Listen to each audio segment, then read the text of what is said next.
আজকে ফারুকের প্রেস কনফারেন্সে তিনজন সাংঘাতিক প্রচুর প্রগতিশীলতা দেখাইছে। একজন কইছে জুলাই মাসে 1400 শহীদের সংখ্যা কই পেয়েছেন, 9 মাস হয় নাই, 9 মাস হয় নাই। আর এরা বলতেছে 1400 কই মারা গেছে, আমাদের চোখের সামনে মারা গেল, কি ভয়ানক রক্তপাত হইলে আর এ বলে 1400 কই মারা গেছে। কে কইছে? এই দুইজন এই প্রশ্ন করছে, ফজলে রাব্বি বিশেষ প্রতিনিধি এটিএন বাংলা আর রহমান মিজান দীপ্ত টিভির সিনিয়র রিপোর্টার। আপনি যে 1400 মানুষ মৃত, অবশ্যই যখন এই 1400 সংখ্যাটা তো একটা আপনার কাছ থেকে যারা পলিটিক্যাল রেজরিক বলছে তারা 1400 বলবে। I'm talking about United Nations report. না না, Hi, please do some research. I'm talking about UN report. আমাদের যে Please do your own research. Check. সংখ্যা আছে তো। Man, please do your own research. Yeah. Yeah. আপনি বললেন যে Well informed question with you, please. Yes. আপনি বললেন যে 1400 মানুষ যিনি খুন করেছেন। Right. কারণ কথা হচ্ছে আপনি কিভাবে বুঝলেন যে একজন মানুষ 1400 মানুষকে খুন করেছে? এটা তো কোর্ট বলবে, কোর্ট ভার্ডিক্ট করবে। আপনি এরকম একটা বায়াস তুই কইছে জুলাই মাসে 1400 শহীদের কথা আপনি কইলেন কেন? এই সংখ্যা কোথায় পাইছেন এবং কোন যুক্তিতে আপনি হাসিনাকে খুনি কইতেছেন? আদালত তো এখনো রায় দেয়নি। আমরা কি আদালতের রায়ের আগে খুনি বলতে পারি? আসেন এই বিষয়টা বুঝে দেখি। বিচারের আগে খুনি বলা যাবে না, এটা অতি ভুল ধারণা। বিচারে খুনি বলা যাবে না, এটা ঠিক না। খুনের মামলা যখন হয়, মামলার বাদী আসামিরা খুনি বইলা দাবি করে বইলাই খুনের মামলাটা দেয়। কাউকে খুনি বইলা আপনি স্রেফ বাদী পক্ষ হইলেন, তার বেশি কিছু না। খুনি বইলা কেউ দাবি করতেছে বইলাই জাস্টিসের কথা আসে, বিচারের কথা আসে। বিচারের বেকসুর খালাস পেলেও বাদী খুনি কইতে পারে, আপিল করতে পারে, বিচারের ব্যাপারে প্রশ্ন তুলতে পারে, ইনসাফের কথা বলতে পারে। প্রশ্ন তুলতে পারে জন্যই আপিল করে, করতেও পারে। কিন্তু সরকার কি পারে? পারে। রাষ্ট্রের মুখ হিসাবে পারে। সরকার হইতেছে রাষ্ট্রের মুখ, কারণ রাষ্ট্রবাদী হইতে পারে, খুনের মামলা দিতে পারে, ট্রাইব্যুনাল তো তাই দিতেছে। রাষ্ট্রের মুখ হিসাবে সরকারের দাবি ঠিক কিনা এটা দেখবে আদালত। রাষ্ট্রের একটা অংশ সরকার, আদালতও আর একটা অংশ। আদালত সরকারের অধীন না, বরং সরকারও আদালতের বিচারের এখতিয়ারের ভিতরের জিনিস। রাষ্ট্রবাদীও হইতে পারে, বিবাদীও হইতে পারে। তাই হাসিনারে খুনের আসামি কইয়া রাষ্ট্র মামলা করার মানে হইল রাষ্ট্র তারে খুনি বইলা দাবি করতেছে, আদালত যেটা বিচার করবে, জাজমেন্ট দেবে। ফারুকি হাসিনারে খুনি দেখা বাদী পক্ষ হইছে। শহীদ পরিবার আর গাজীদের দাবিও তাই, রাষ্ট্রবাদী হবে, কারণ জনতার উপরে হামলা মানে তো খোদ রাষ্ট্রের উপরে হামলা। আর এই লোকটা বাসার চ্যানেল আয়ের সিনিয়র রিপোর্টার, এই লোক কইছে জাতীয় ঐক্য কিভাবে হবে যদি শোভাযাত্রা আপনার হাসিনার এফিসি রাখেন। তাহলে ফ্যাসিবাদের একটা মূর্তি যে ওখানে করলো, সেই বিষয়টাকে আপনি কিভাবে দেখছেন যে এটা কি ঐক্য হলো? কার সাথে ঐক্য? কারো ঐক্য না, সরি, আর বলছি যে মানে আমরা সুন্দর জায়গাতে গেলাম নাকি আরো অসুন্দরকে বেশি দিন দীর্ঘায়িত করবো? আচ্ছা, জাতীয় ঐক্যের পাঠ হাসিনা নাকি? হাসিনার দল কি জাতীয় ঐক্যের অংশ? না। ফ্যাসিস্টের সাথে ঐক্য হয় না, ফ্যাসিস্টকে কোনো স্পেস দেওয়া হয় না, দুনিয়া কোথাও দেওয়া হয় নাই, আমরাও দেব না। ফ্যাসিস্টরা আমাদের স্পেস দেবে, ওদের স্পেস দেবে। সকাল সন্ধ্যা বাস ঢুকামো, বাস খাড়া কইরা 2 বার। তো এটা আমার তো অশ্লীল জবাব। আমার ক্ষুদ্র ভাতার ভগ্নীদের জন্য একটু সুশীল জবাব দেয়া দিই। ফ্যাসিস্টদের স্পেস দেওয়া নিয়ে একটা দার্শনিক আলাপ করে দিই এর সাথে সাথে। এগুলা আলাপ অনেক আগে থেকে হয়ে আছে, নতুন করে বলা লাগতেছে, এটাই আশ্চর্যের কথা। ফ্যাসিবাদ গণতন্ত্রের সুযোগ নিয়ে গণতন্ত্রকে ধ্বংস করে। এরা গণতান্ত্রিক অধিকার যেমন মত প্রকাশের স্বাধীনতা, সংগঠনের স্বাধীনতা, এই সমস্ত ব্যবহার কইরা ক্ষমতায় ওঠে, তারপর সেসব স্বাধীনতাই নিষিদ্ধ করে দেয়। হিটলার মুসলিনী দুইজনই গণতন্ত্রের সুযোগ নিয়ে ক্ষমতা আসছিল, তারপরে গণতান্ত্রিক প্রতিষ্ঠান ধ্বংস করছে। তাই ফ্যাসিস্ট মতাদর্শকে সহনশীলতার নামে জায়গা দিলে তারা সেই সহনশীল ব্যবস্থাকে ধ্বংস করে দেয়। কার্ল পপারের একটা লেখা আছে প্যারাডক্স অফ টলারেন্স নামে, ওখানে লিখছে যাদের লক্ষ্যই হচ্ছে বাক স্বাধীনতা, গণতন্ত্র ধ্বংস করা, তাদের বাক স্বাধীনতার অধিকার নাই। সহনশীলতার একটা সীমা থাকতে হয়। কার্ল পপার বলছিলেন যদি আমরা অসহিষ্ণুতার প্রতি সীমাহীন সহনশীলতা দেখাই তাহলে সহনশীল সমাজই ধ্বংস হয়ে যাবে। অসহিষ্ণু মতাদর্শকে বরদাস্ত করা মানে শেষে সহনশীলতার জায়গাটা নষ্ট হবে। উনি ইংরেজিতে কইছিলেন unlimited tolerance must lead to the disappearance of tolerance. ইংরেজি যেহেতু কইছে ঠিকই গেছে, তাই না? কার্ল পপার আরো কইছে সহনশীল সমাজ টিকে থাকতে চাইলে অসহিষ্ণুতার প্রতি অসহিষ্ণু হইতে হবে। ফ্যাসিস্টদের সাথে খোলা বিতর্ক করলে তারা মুক্ত সমাজের নীতিকে নিজেদের স্বার্থে ব্যবহার করে। উনি ইংরেজিতে কইছেন if you extend unlimited tolerance even to those who are intolerant, if we are not prepared to defend a tolerant society against the onslaught of the intolerant, then the tolerant will be destroyed and the tolerance with them. তার মানে ফ্যাসিস্টদের মত প্রকাশের স্বাধীনতা বলে জায়গা দিলে সেই জায়গা ব্যবহার করে সহিষ্ণুতাকেই শেষ করবে।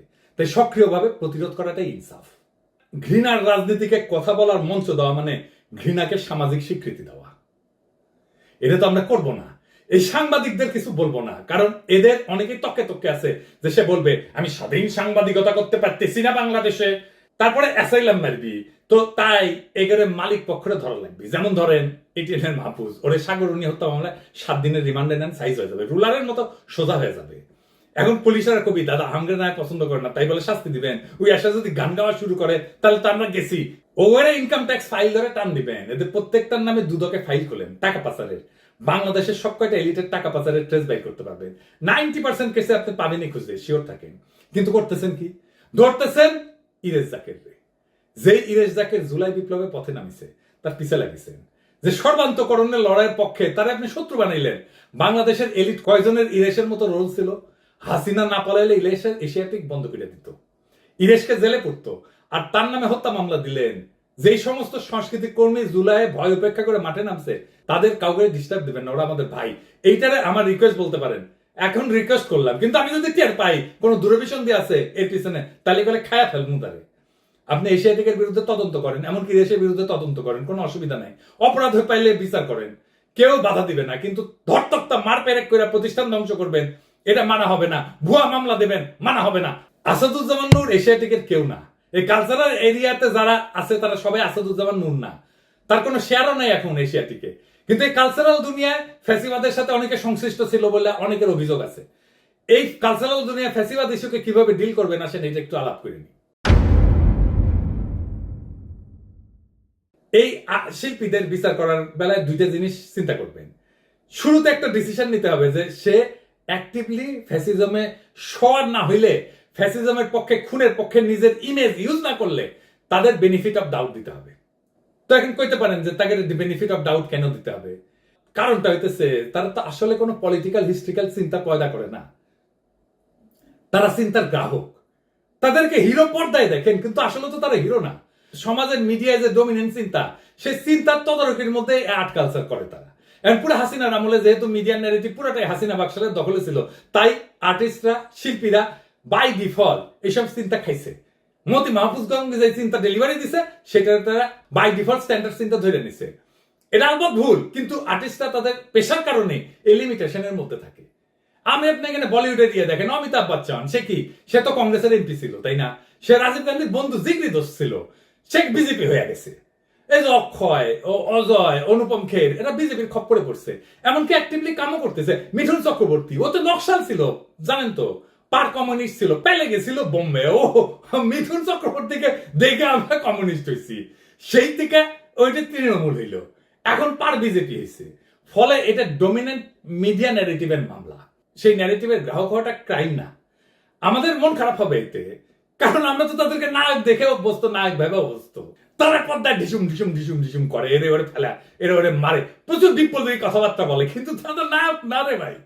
তাদেরকে নায়ক বানানো হয়, এটা তাদের পর্দার চিত্র। আসল মানুষ তো এটা না। আসল মানুষ তো আবু সাইদের মতো নায়ক। ওরাই মাথায় রেখে চিন্তায় দুর্বল, এটা মনে রাখতে হবে সবসময়। ওইদিকে ওদের তো কাম করে খাইতে হয়, এটাই তাদের পেশা। এখন সমস্ত পয়সা যদি এই ফ্যাসিজমের কামে খরচা হয়, তাহলে আর কোনো কামের অপশন যদি না থাকে, তখন তাদের খাইয়া পয়রা বাঁচতে হলে ফ্যাসিজমের আর্ট কালচার করে ভাড়া কাটতে হবে। তো উপায় থাকে না, তো বাস্তবমুখী হইতে হবে। তোরে ভাই, আক্কেল দিয়ে চিন্তা করতে হবে, তো হৃদয় দিয়ে চিন্তা করতে হবে। তো এরকম শিল্পীদের মতো এক ফার্মও একই সিচুয়েশনে থাকে। তাই আমাদের বিচার করতে হবে অ্যাক্টিভলি কি কি করছে তারা। কাজ কামের বেলায় তারা ভাড়াটে মাত্র। ডমিনেন্ট ন্যারেটিভ আমরা পাল্টাই, তখন ওরাও এই ডমিনেন্ট ন্যারেটিভের ভাড়াটে হবে। আপনি আলী জাকের, সারা জাকের, আসাদুজ্জামান নূর অপছন্দ করলে ইরেশ ডিফারেন্ট। তার কারণ ইরেশ অনেক বেশি বাংলাদেশি। কলকাতার সাথে যে আমাদের লিঙ্গুইস্টিক ফাইট, ইরেশ আমাদের পক্ষে। ও ঢাকাইয়া, ওর বাপ মা ইভেন আসাদুজ্জামান নূরের চাইতে অন্য লাইনে। ইরেশ জাকের শাওন না।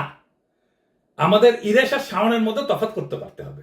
এইবার আসেন ফাইনাল আলাপে, যেটা ভয়ঙ্কর ভাবে আমাদের সবাইকে ফাঁসির দড়িতে ঝুলাইতে পারে, সেটা কি? আপনারা দেখতেছেন যে পুলিশ হত্যা ইস্যুটা, এটা হাসিনা বলতেছে, গোলাম মাওলা রনি বলতেছে, নবনীতা বলতেছে, পুরো আওয়ামী ফ্যামিলি বলতেছে। শুনেন হাসিনা কি বলে। তারা বলছে আওয়ামী লীগ আর কি ধ্বংস হয়ে যাবে। আওয়ামী লীগ ভেসে আসেনি। আওয়ামী লীগ কারো পরগাছা না। আওয়ামী লীগের শিকড় অনেক বেশি শক্তিশালী। এই মাটি মানুষের জন্য আওয়ামী লীগ সৃষ্টি। ছাত্রলীগ লাশ পেল, সরকার পড়ে যাবে এই থিওরিতে। এই হত্যাকাণ্ড আমরা ঘটাইনি। খুনি ইনুসের বিচার করতে হবে। আমাদের হাজার হাজার মানুষ হত্যা করেছে, পুলিশ হত্যা করেছে, তার বিচার একদিন ইনশাল্লাহ হবে। এই পুলিশ হত্যার মামলার বিষয়টাকে পাত্তা দিতে হবে, এটাকে সিরিয়াসলি নিতে হবে, হালকাভাবে উড়াই দিতে চলবে না। কারণ এই প্রশ্নটা জুলাই বিপ্লবের আইনি ভিত্তি নিয়ে, এটা ফয়সালা করাটা খুব জরুরি। আর ফয়সালা করতে গেলে আওয়ামী লীগের লিগাল স্ট্যাটাসও মুখোমুখি আসবে সরাসরি। এই প্রশ্ন ফয়সালা করতে দিতে চায় না কারা? চেনে এনাদেরকে।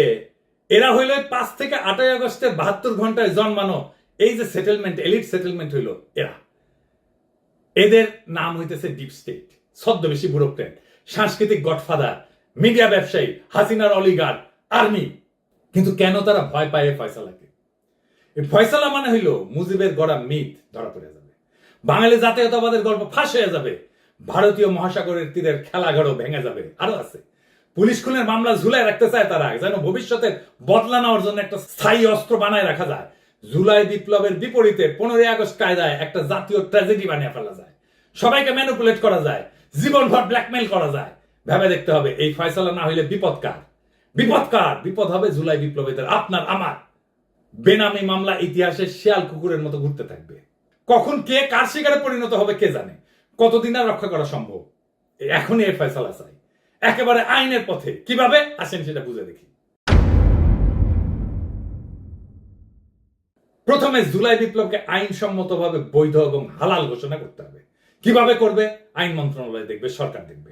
তার আগে হাসিনা সরকারকে দখলদার ফ্যাসিস্ট সরকার হিসেবে রাষ্ট্রীয়ভাবে চিহ্নিত করতে হবে। এর কারণ খুব পরিষ্কার। হাসিনা বাংলাদেশ রাষ্ট্র দখল করছিল, রাষ্ট্রের বাহিনীগুলোকে নিজের মাফিয়া বাহিনীতে রূপান্তর করছিল। আমরা সেই জন্যই 71-এ বলি দখলদার বাহিনী আমাদের হামলা করছিল, তাই না? পাকিস্তানি বাহিনীকে আমরা স্বাধীনতা ঘোষণা করছি 1971-এর 25শে মার্চ। তাই 25শে মার্চের পরে যারা আমাদের সাথে যুদ্ধ করছে তারা দখলদার। তাই এইভাবে হাসিনা পুলিশ জনগণের বিরুদ্ধে যুদ্ধ শুরু করছিল। জুলাইয়ে জনগণ নিজেদেরকে রক্ষা করছে, আত্মরক্ষার যুদ্ধ করছে, বেঁচে থাকার যুদ্ধ করছে। জনগণের প্রতিরোধে হাসিনার মাফিয়া বাহিনী পরাজিত হয়েছে। এতে পুলিশের যে সমস্ত সদস্য নিহত হয়েছে তাদের পুলিশ খুন বলে চালানোর কোনো আইনি ভিত্তি নাই। তারা ছিল দখলদার বাহিনীর অংশ। এখন প্রশ্ন হচ্ছে, আইনি পথে হাসিনাকে দখলদার এবং ফ্যাসিস্ট ঘোষণা করা যাবে কিভাবে? আসেন বুঝে দেখি। 2024 সালে জাতীয় নির্বাচনকে বেআইনি ঘোষণা করে বাতিল করতে হবে। 14 এবং 18 সালের নির্বাচন অবৈধ, কিন্তু এখন শুধু 24 বাতিলই যথেষ্ট। এবং পলিটিক্যাল থিওরির একাডেমিক ব্যাখ্যায় হাসিনাকে ফ্যাসিস্ট হিসেবে সংজ্ঞায়িত করতে হবে। এই কাজ কঠিন না, কারণ হাসিনার চরিত্রে ফ্যাসিবাদের সমস্ত বৈশিষ্ট্য জল করতেছে। একটা বানাইতে হবে না, একটা বাড়াইতে হবে না, জাতিসংঘের রিপোর্টও আছে। আজ যারা প্রশ্ন তোলে শহীদের রক্ত কোথায়, আজ যারা আজও বলে আদালতের রায় ছাড়া খুনি বলা যাবে না, তারা আজও ফ্যাসিস্টদের জন্য মঞ্চ খুঁজে। তাদের জবাব খুব সোজা, শহীদের রক্ত আমাদের পায়ের নিচে, খুনের গন্ধ বাতাসে, বিপ্লবের আগুন এখনো গল গল করে ফুটতেছে। বিচার আসবে পরে, কিন্তু বিপ্লবের ন্যায় ইনসাফ আগে, আইন পরে, জীবন আগে, শাসন পরে, মুক্তি আগে। আজ যারা সাংবাদিকতার মুখোশ পইরা ফ্যাসিবাদকে বাঁচানোর শখ করতেছে, জাতীয় ঐক্যের নামে খুনিদের কাছে আমাদের জমি বিক্রি করতে চায়, তাদের বলি খতম করে দেব একেবারে। বাকশালের দলবল গুড়াই দেব। এই ফ্যাসিস্টদের কোনো জায়গা নাই, কোনোদিন ছিল না, কোনোদিন থাকবে না। এই লড়াই শুধু রক্তের বদলার লড়াই না, এই লড়াই বাংলাদেশের আত্মার লড়াই। এই লড়াই শহীদের নাম ধরে তাদের শেষ রক্তবিন্দু পর্যন্ত লড়াই। আজ যারা পুলিশ হত্যার বুলি আওড়ায়, যারা এই বিপ্লবের রক্তপাতের মাঝেও দখলদার বাহিনীর কান্না কাঁদে, তাদের বলি পুলিশ খুনের মামলা চাইলে আগে স্বীকার করো হাসিনা ছিল দখলদার, হাসিনার বাহিনী ছিল মাফিয়া, এরা ছিল জনগণের শত্রু। জনগণের আত্মরক্ষা কখনো খুন হয় না, জনগণের প্রতিরোধ কখনো অপরাধ হয় না। পুলিশ হত্যা না, এটা ছিল জনগণের আত্মরক্ষার যুদ্ধ। এটা ছিল মাফিয়া রাষ্ট্রের বিরুদ্ধে জনতার শেষ বিদ্রোহ। ফ্যাসিস্টকে স্পেস দেওয়া মানে নিজের কবর খোঁড়া। আমরা সেই কবর খুঁড়বো না, নিজের কবর নিজে খুঁড়বো না। আমরা লড়বো, আমরা জিতবো। এলাহি ভরসা, রক্তে আগুন, আকাশে শপথ। বাংলাদেশ বাঁচবে, বিপ্লব বাঁচবে, ইনশাল্লাহ। ইনকিলাব জিন্দাবাদ।